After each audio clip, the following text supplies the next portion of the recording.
sencillez te me vienes a entregar. El discernimiento del sufrimiento. Discernimiento. Discernimiento es discernir, encontrar las raíces, comprender, llegar a una comprensión tan profunda, de lo cual con ese conocimiento tú vas a conocerte a ti mismo, vas a comprender a los demás, vas a entender el plan de Dios en eso y vas a saber tomar la decisión adecuada en medio de ese sufrimiento.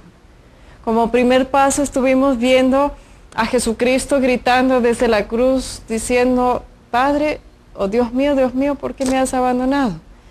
Y en esa reflexión estamos viendo de que lo que sentimos no es necesariamente la realidad, pero te puedo garantizar que Cristo lo sintió con cada grano de su ser. Sintió el abandono, sintió la emoción de ser abandonado, sintió la falta de la presencia de Dios, como tú y yo hemos sentido a veces. El sentirnos abandonados tal vez en el peor caso sería de Dios. O sentir el abandono, el dolor del abandono de alguien que amamos. El padre, en el caso de alguien divorciado. El esposo, alguien que se adelantó, que se murió. Donde uno se siente absolutamente abandonado y dice, ¿por qué lo ha permitido? Y estamos tratando de entender el por qué Dios permite el sufrimiento. Y estamos abriendo los ojos de fe para comprender que el sufrimiento es absolutamente parte de la vida. Y es algo que puede o destruirnos o hacernos crecer. Abrir nuestro entendimiento, hacernos crecer en la fe y hasta santificarnos. El sufrimiento puede ser, en otras palabras, para nuestra destrucción, es posible, o para nuestro provecho espiritual. Eso no depende de Dios, depende de ti, de cómo tú vas a actuar en medio del sufrimiento, ¿sabes? Ese sufrimiento que tú estás pasando o te puede destruir, te puede enloquecer inclusive. O si tú permites que Dios te enseñe a vivir en medio del sufrimiento para tu provecho espiritual, no solamente te vas a santificar a ti mismo, pero vas a aplicar ese sufrimiento para redimir a los que tú amas. ¿Quieres aprender? Sigues escuchando entonces. Primer paso es la comprensión, entendimiento. Vaya, abrir el cerebro. Pedir a la luz del Espíritu Santo, hazme entender el por qué estoy sufriendo. Y yo siempre descarto lo obvio. Para mí es más fácil así, es descartar lo que puede ser obvio.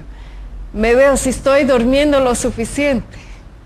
Si nada más he dormido 4 horas, es muy probable que voy a estar de mal humor, que voy a estar con menos paciencia, que voy a estar más deprimida, más triste, que las emociones van a estar al punto, y toda la causa sería algo fisiológico en ese ejemplo. Sería porque no dormí lo suficiente.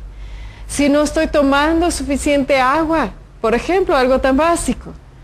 Entonces, obvio que mi cuerpo va a sufrir, los órganos van a sufrir, todo el proceso de eliminación va a sufrir, todas las toxinas va a acumular. Si estoy comiendo cosas que no son sanos para mi cuerpo, no tengo derecho de culpar a Dios por eso.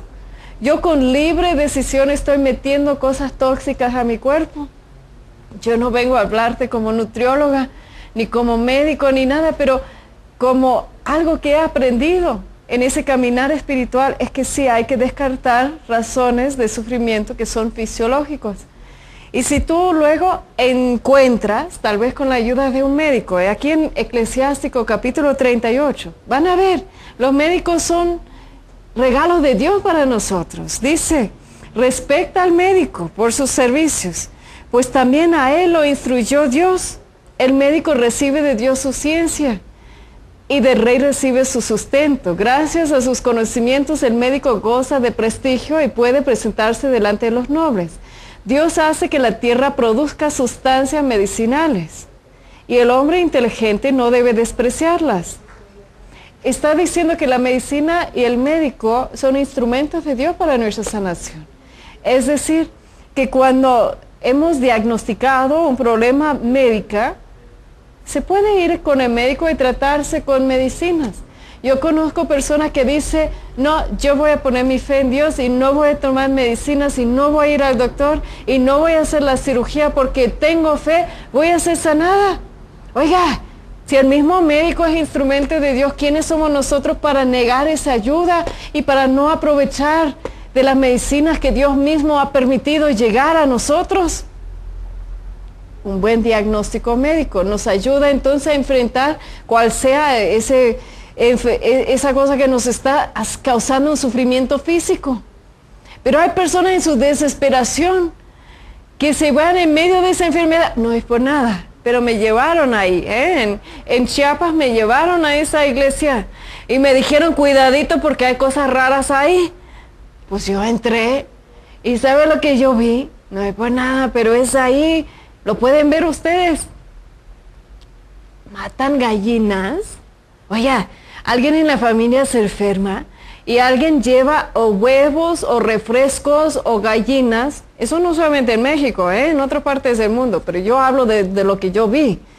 Entonces, hacen cosas raras, hacen cosas tal vez provocadas por supersticiones o porque alguien les dijo, o porque es tradición del pueblo, o porque la abuela te dice, mira, lleva la gallina en cambio de esa persona y vamos a ofrecerlo. Matan las pobres gallinas ahí adentro de la iglesia. ¿Tú lo puedes imaginar? Pues es cierto, yo no lo podía creer, pero es verdad. ¿Cómo es que llegamos a cometer cualquier clase de ideas que se nos ocurre en medio de un sufrimiento, de una enfermedad? Dios es más poderoso de los huevos y de las gallinas, te lo garantizo. No pongas tu fe en esas cosas. No pongas tu fe en esas cosas, no son necesarios. Si tú tienes una enfermedad, tampoco vayas con los de Reiki y con las cintitas y con los cuarzos y con todos estos remedios que son engaños del enemigo. Hay que discernir la voluntad de Dios y nunca sería la voluntad de Dios matar una gallina para que tú seas curado. Te lo garantizo. Nunca. Ni que llevas un huevito al templo, te lo garantizo. No hay nada de mal con una gallina ni con el huevo, pero Dios tiene poder. Dios puede enviarte la solución. Los médicos te pueden ayudar, las cirugías te pueden ayudar, las medicinas te pueden ayudar. No cierras las puertas a lo que Dios ha puesto para ayudarte. Bueno, estamos discerniendo las raíces de nuestro sufrimiento y viendo tal vez que es un abuso, tal vez es una enfermedad, tal vez es algo fisiológico, algo que debemos cambiar en nuestros hábitos diarios para cuidarnos. Pero también puede ser que nuestro sufrimiento es causado por razones emocionales. Oiga, hay muchísima gente que sufre sin ninguna causa. A mí me sorprende.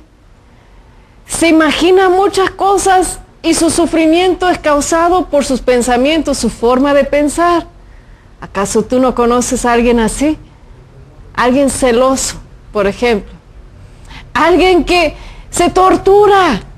Se está en la casa imaginando que el esposo o la esposa está ahí en otro sitio, está haciendo X cosa, y se vive desde una fantasía y los celos entonces con cualquier persona que el esposo o la esposa habla, sale como si fuera una rabia, y todo es por un sufrimiento emocional.